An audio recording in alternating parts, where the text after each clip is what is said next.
जय गुरु जी। शुक्राना गुरु जी। सारी संगत को जय गुरु जी। आज हम जपजी साहिब की आखिरी पौड़ी सुनेंगे।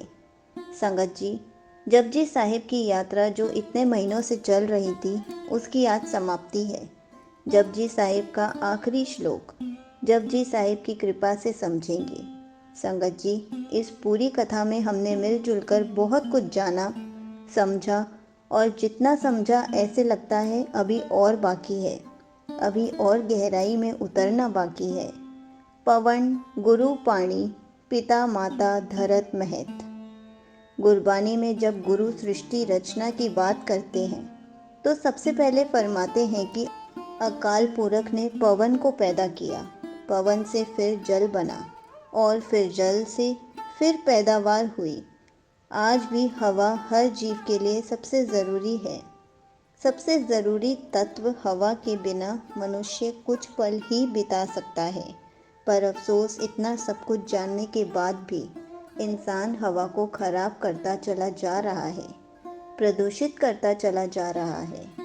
हवा की कीमत इंसान को तब पता चलती है जब वह खुद हॉस्पिटल से खरीदी हुई हवा से सांस लेता है, या जब उसे दमे आदि की बीमारी प्रदूषित हवा की वजह से लगती है। फिर वह औरों को हवा साफ रखने की सलाह देता है। संगत जी, इस धरती पर हवा का इतना बुरा हाल है कि हर साल कई लाख लोग इस प्रदूषित हवा के कारण मर जाते हैं।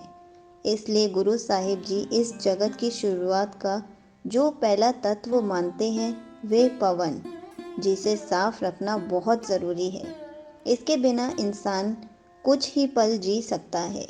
तो जैसे शरीर के लिए हवा ज़रूरी है, ऐसे ही मन के लिए गुरु ज़रूरी है।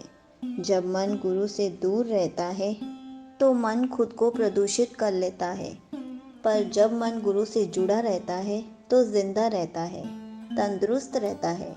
इसलिए गुरु हमारे जीवन में बहुत ज़रूरी है। हमें लगता है कि हमें गुरु की क्या ज़रूरत है, पर गुरु ऐसे ज़रूरी है जैसे हवा।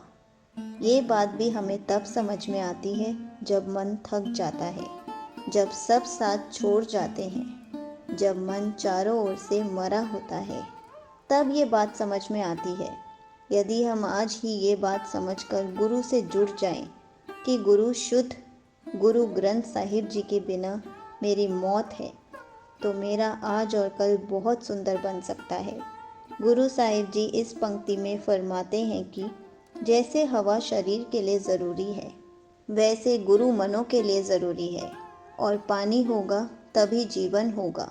संगत जी, हवा हर ग्रह पर है, पर पानी कहीं है, कहीं नहीं है। जहाँ पानी है, जीवन वहीं पर होता है। जैसे कि मन के लिए पिता क्या होता है, माता क्या होती है। गुरु साहिब जी गुरबानी में फरमाते हैं कि पिता है संतोष और माता है मत भाव। जब मन में संतोष होगा तभी हमारे अंदर गुण पैदा होंगे, और मत भाव अकल जहाँ पर विचार पैदा होता है।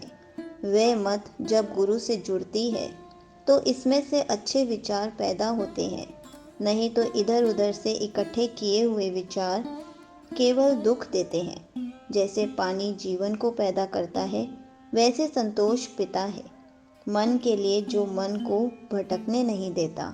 जैसे धरती सबसे बड़ी माँ है, उसके पेट से सब कुछ पैदा होता है, ऐसे ही मत मन की माँ है, जहाँ से विचार पैदा होते हैं। गुरु साहिब जी इस पंक्ति में फरमाते हैं कि जैसे समस्त सृष्टि का गुरु भवन है, पानी पिता है, पृथ्वी माता है, ऐसे ही मन के लिए शब्द गुरु है, संतोष पिता है और माता मत है। दिवस रात दुई दाई दाया, खेले सगल जगत। इस धरती का सबसे बड़ा दाई और दाया कौन है? वे है दिन और रात, जो सूर्य के कारण बने हैं। तो दिन और रात ऐसे हैं जैसे दाई और दाया समस्त जीवन को खिलाते हैं। कैसे खिलाते हैं? दिन में कामकाज में लगाए रहते हैं, और दाया समस्त जीवन को खिलाते हैं। कैसे खिलाते हैं? दिन में काम काज में लगाए रखते हैं, कभी कुछ काम तो कभी कुछ। और रात जैसे ही होती है तो दाई जैसे बच्चे को लोरी गाकर सुनाती है, ऐसे रात दाई की तरह हर जीव को सुला देती है, तो फिर से जीव एक नई उमंग के साथ उठे और फिर कामकाज में लगे। तो इस खेल में सारे जगत लगा रहता है। इसलिए तो गुरु साहिब जी इस पंक्ति में फरमाते हैं कि दिन और रात दोनों खेल खिलाने वाले और खेलने वाले हैं। सारा संसार खेलता है। भाव, सारे जीव रात में सोते हैं और दिन में काम करते हैं। चंगियाइयाँ बुरियाइयाँ वाचे धर्म हदूर। संगत जी, हम दिन और रात में बहुत कुछ करते हैं।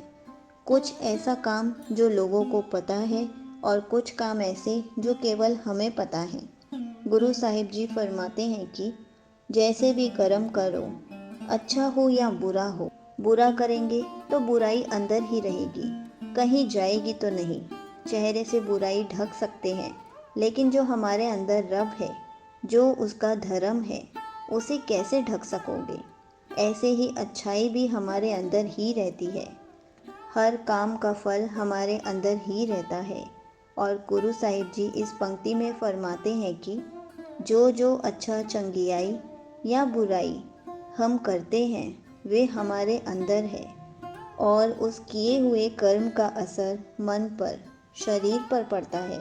उसका फल हमें खाना पड़ता है, क्योंकि हम उसके धर्म में जी रहे हैं। जैसे कर्म करते हैं वैसा सुख दुख पाते हैं। और यदि हम बुरे हैं तो दिन प्रतिदिन हम अंदर ही अंदर मरते चले जाएंगे, जीते जी नरक जैसा जीवन बना लेंगे।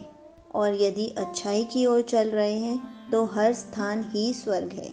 तो जैसा कर्म करते हैं वैसे ही मन की हालत हो जाती है और वैसा ही फल हम खाते हैं।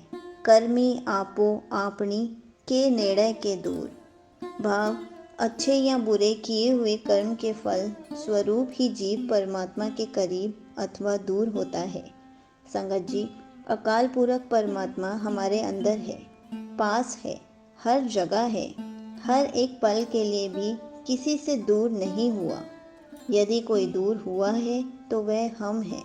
और हम दूर तब होते हैं जब हम बुराई में फंसकर, मोह माया में फंसकर, चीज़ों में फंसकर, काम क्रोध आदि में फंसकर उस रब को भूल जाते हैं। जितना भूलते हैं उतना उनसे दूर होते चले जाते हैं। भाव, अपने ही मन में आप दीवारें खड़ी कर लेते हैं। तो गुरु साहिब जी फरमाते हैं कि कुछ ऐसे हैं जो अच्छे कर्मों की वजह से निरंकार के पास हैं, कुछ बुरे कर्मों की वजह से निरंकार से दूर हो जाते हैं, दुख पाते हैं। जिन्हीं नाम धियाया गए मशक्कत ढाल। यदि मन में जीवन सफल करना है तो मेहनत तो करनी ही पड़ेगी। बिना मेहनत के फल नहीं मिलता। जीवन मिला है तो जीवन में उतार चढ़ाव, सुख दुख सब आएंगे। हमें केवल अपने आप को मजबूत बनाना है। ऐसा बनाना है कि हम हर हालत में अकाल पुरख से जुड़े रहें, नाम से जुड़े रहें। जो नाम का ध्यान करता है, भाव, जो अकाल पुरख का ध्यान करता है, जो उसके गुणों को जीता है, उसकी मेहनत सफल हो जाती है। संगत जी, मेहनत तो हर इंसान को करनी ही पड़ती है, पर ऐसे बहुत कम हैं जो खुद को सुधारने में मेहनत करते हैं। शरीर के लिए तो बहुत मेहनत है, परिवार के लिए तो बहुत मेहनत है, पर जब मन भटकता है उसको सुधारने में बहुत कम लोग मेहनत करते हैं। नानक ते मुख उजले केती छुट्टी नाल। भाव, जो नाम से जुड़ते हैं ऐसे गुरु मुखों के मुख उज्जवल होते हैं और उनका अनुसरण करके विकारों के चक्र से मुक्त हो गए। उनकी भी झूठ की दीवार गिर गई है। जब भी कोई मुक्त होता है, अकेला मुक्त नहीं होता, क्योंकि मुक्ति इतनी परम घटना है, मुक्ति इतना महान अवसर है। जो भी मुक्त हुए मन के निकट आते हैं, वे भी मुक्त हो जाते हैं, वे भी उस सुगंध से भर जाते हैं। उनकी जीवन यात्रा भी बदल जाती है। जो भी उनके पास आ जाते हैं वो भी एक ओंकार की धुन से भर जाते हैं। उनको भी मुक्ति का रस मिल जाता है। वे स्वाद उनके जीवन को बदल देता है। गुरु साहिब जी ने समझाया है, जिस नाम को समझना पड़ा, जब उस पर कोई अमल करता है, जब उसको कोई मानता है, उस पर श्रम करता है तो वह मुक्त हो जाता है विकारों से, बुरे विचारों से, और उनके मुख उज्जवल हो जाते हैं और उनके साथ मिलने वाले भी अनेकों मन मुक्त हो जाते हैं, अनेकों छूट जाते हैं। इसलिए जीवन में गुरु का होना बहुत ज़रूरी है। यहीं पर मैं जपजी साहिब की आखिरी पंक्ति समाप्त करती हूँ। जय गुरु जी, शुक्राना गुरु जी।